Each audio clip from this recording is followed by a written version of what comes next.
Hello friends, welcome to GS mentor official YouTube channel. Friends, आज हम लोग बात करने वाले हैं एक गवर्नमेंट वैकेंसीज की। और इस वैकेंसी में खास बात ये है कि इसमें सिर्फ और सिर्फ 10वीं क्लास पास चाहिए।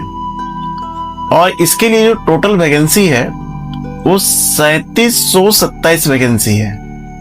यानी आपका समझ लीजिए कि 3700 प्लस वैकेंसी इसमें है और एलिजिबिलिटी मात्र है 10वीं क्लास।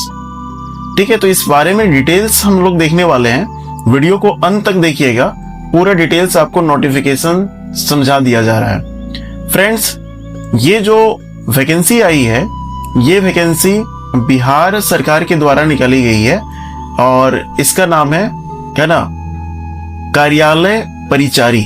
यानी परिचारी का मतलब क्या होता है, तो इसको हम लोग बोलते हैं ऑफिस अटेंडेंट। ठीक है, ऑफिस अटेंडेंट के नाम से इसको हम लोग जानते हैं। ठीक है, और इसकी जो आवेदन प्रारंभ होने की तिथि है ये है 25 अगस्त 2025 एवं इसकी अंतिम तिथि है 26 सितंबर 2025।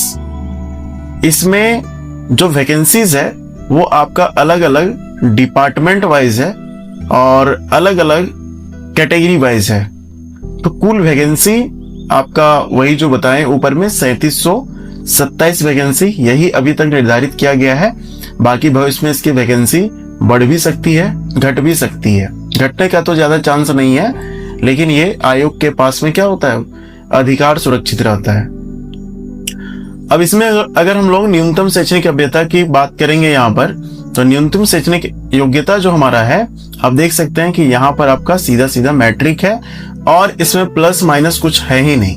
ठीक है, और इसकी उम्र सीमा की बात करें तो 1/8/2025 के आधार पर इसमें तय किया जाएगा, जिसमें न्यूनतम उम्र सीमा देख सकते हैं ये आपका सिर्फ और सिर्फ 18 वर्ष है। बाकी अगर जनरल की हम लोग बात करेंगे मेल का, तो इसमें आपका 37 साल है। पिछड़ा वर्ग, अत्यंत पिछड़ा वर्ग, ओबीसी कैटेगरी वालों के लिए 40 वर्ष है। अनारक्षित महिला के लिए 40 वर्ष है। SC ST पुरुष महिला के लिए 42 वर्ष है। और जितने भी फिजिकली हैंडीकैप्ड विद्यार्थी हैं उनके लिए 10 वर्ष की अधिकतम छूट रखी गई है। अब इस वैकेंसी में अगर हम लोग परीक्षा की प्रकृति यानी जो एग्जामिनेशन होगा ये किस नेचर का होगा, तो इस एग्जामिनेशन में बता दिया गया पहले ही कि इसमें OMR बेस्ड आपका सिंगल स्टेज का एग्जाम होगा।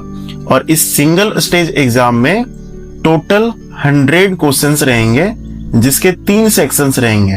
एक मैथमेटिक्स अरिथमेटिक, उसके बाद है जीके और एक है हमारा सामान्य हिंदी।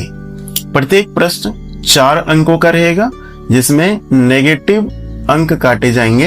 एक अंक नेगेटिव रहेगा, इसको ध्यान रखिएगा। गलत उत्तर का इसमें पेनाल्टी आपको लगेगा। इसके बाद देखिए इसका सिलेबस अच्छे से दिया हुआ है कि जो मैथ्स है यानी अरिथमेटिक जो है उसके लिए 30 अंक निर्धारित है, जिसमें LCM, HCF, रियल नंबर है ना, परिमेय संख्या, अपरिमेय संख्या, रेशनल इरेशनल नंबर, पूर्णांक, वर्गमूल, घनमूल है ना, परसेंटेज हो गया, ये सब लाभ हानि बट्टा, बिक्री कर, SI CI है ना, स्पीड टाइम डिस्टेंस के बारे में, रेशियो प्रोपोर्शन, ये सब सारा यहाँ पर सिलेबस में लिखा हुआ है। सामान्य ज्ञान में भी है ना, यहाँ पर अलग अलग ज्योग्राफी का सेक्शन है, इसमें आपका पॉलिटी का सेक्शन है, इकोनॉमिक्स का सेक्शन है, हिस्ट्री का सेक्शन है, इधर साइंस का सेक्शन है, फिजिक्स केमिस्ट्री बायो सब मिला करके, और फिर इसमें करंट अफेयर का सेक्शन है ना। तो यहाँ पर आप देख सकते हैं इससे आपका 40 अंक है। बिहार के एग्जाम्स का खासियत क्या है कि इसमें जीके ज्यादा पूछा जाता है ना। बिहार के कोई भी एग्जाम को आप देख लीजिएगा तो उसमें जीके का पोर्शन आपका ज्यादा रहता है। आप देख सकते हैं मैथ का 30 है, जीके का 40 है, और फिर सामान्य हिंदी का इसमें 30 अंक निर्धारित किया गया है, जिसमें संज्ञा, सर्वनाम, लिंग, विशेषण, पर्यायवाची शब्द, प्रविशेषण, मुहावरा, काल, संधि, शुद्धि, अशुद्धि, तत्सम, तद्भव, मुहावरा, प्रत्यय, सारा कुछ है इसमें।